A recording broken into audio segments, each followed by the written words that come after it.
आज के समय में बेल्ट्रॉन कर्मचारियों की हालत इतनी खराब हो चुकी है, ना कोई नेता सुनने को तैयार है और ना ही कोई बड़े बड़े मीडिया चैनल इस मुद्दे पे आवाज उठाना चाहते हैं। जब मन हुआ सेवा वापस कर दी जा रही है। सोचिए उस स्टूडेंट पे क्या बीत रहा होगा जिसे बिना किसी कारण बताए डिपार्टमेंट से बाहर निकाल दिया जाता है। इसी तरह का बुरा हाल इस बार बेल्ट्रॉन के डीओ 2024 डाटा एंट्री ऑपरेटर के रिजल्ट में हुआ। हर स्टूडेंट को अपने मेहनत पे विश्वास था, मेरा रिजल्ट 100% बन जाएगा। लेकिन जब रिजल्ट आया तो कई स्टूडेंट का सपना टूट गया और बरसों की मेहनत एक पल में बिखर गई। जिस तरह से बेरोजगार का धब्बा लगा था अपने माता पिता और अपने आस पड़ोस के नजर में, उसी तरह का बेरोजगार का धब्बा लगा ही रह गया। का 51 नंबर 60 में मेरा आ सकता है, तो टाइपिंग तो कैसे घटा? 60 में 51 सर, टाइपिंग ऐसा कैसे कर सकते हैं बताइए?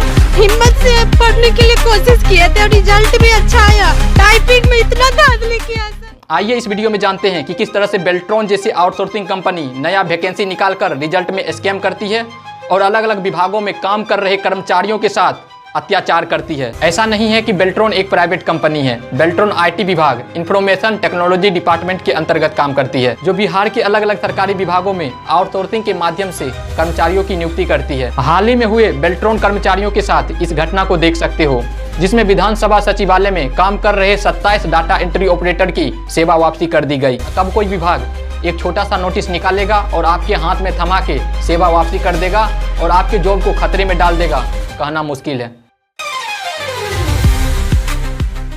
इसी तरह से आप इस घटना को देख सकते हो। जहानाबाद में बेल्ट्रॉन के माध्यम से काम कर रहे 53 डाटा एंट्री ऑपरेटर का सेवा वापसी कर दी गई। अब बेल्ट्रॉन दोबारा इन स्टूडेंट को कब ज्वाइनिंग देते हैं, कहना मुश्किल है। सोचिए उन स्टूडेंट पे क्या बीत रही होगी जिसे इस तरह से सेवा वापसी का लेटर हाथ में देके बाहर निकाल दिया जाता है।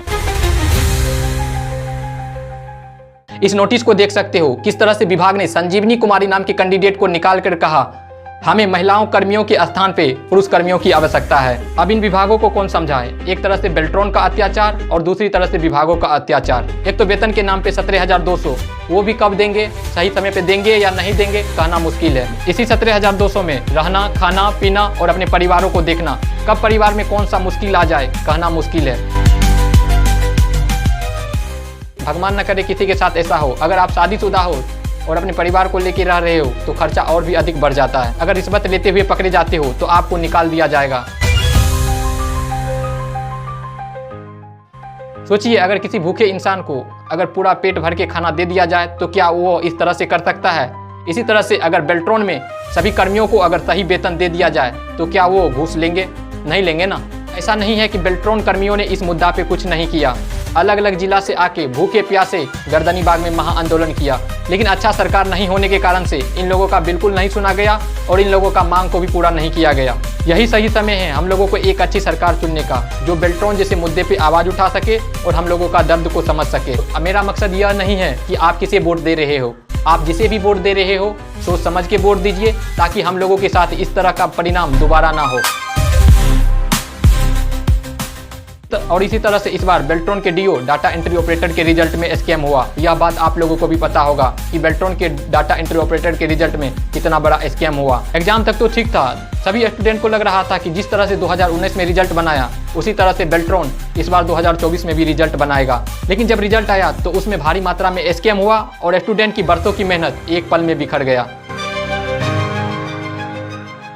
जब हम एक स्टूडेंट से पूछे कि आप किस तरह से बेल्ट्रॉन डीओ के एग्जाम की तैयारी करते थे, वो स्टूडेंट का कहना था, मेरे गांव में एक भी कंप्यूटर इंस्टीट्यूट नहीं था, मैं कई किलोमीटर दूर तक साइकिल चला के टाइपिंग सीखने जाया करता था। अपने परिवार के साथ साथ अपने पढ़ाई को भी जारी रखा और कई किलोमीटर दूर तक साइकिल से टाइपिंग सीखने जाया करता था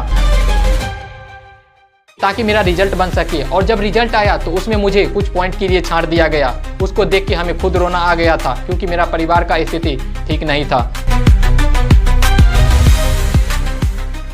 सोचिए इस तरह से कितने स्टूडेंट होंगे जिसके साथ बेल्ट्रॉन ने इस तरह का खिलवाड़ किया।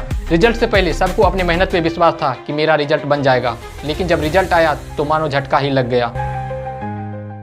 टाइपिंग में नंबर घटा दिया गया, नोटिफिकेशन में कहीं भी नॉर्मलाइजेशन का जिक्र नहीं था, नॉर्मलाइजेशन लगा दिया गया।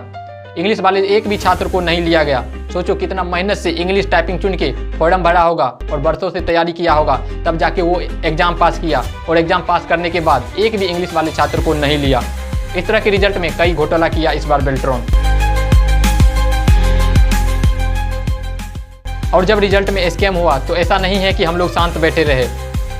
हम लोगों को जो करना था, हम लोग सीएम को एप्लीकेशन दिए, डीएम को एप्लीकेशन दिए, गर्दनी बाग में महा आंदोलन किए, लेकिन सरकार ने बिल्कुल हम लोगों का नहीं सुना। जहां तक सभी नेता को पता था कि रिजल्ट में कितना बड़ा स्कैम हुआ है, लेकिन एक भी नेता आगे आने के लिए तैयार नहीं था, ना ही आवाज़ उठाने के लिए तैयार था।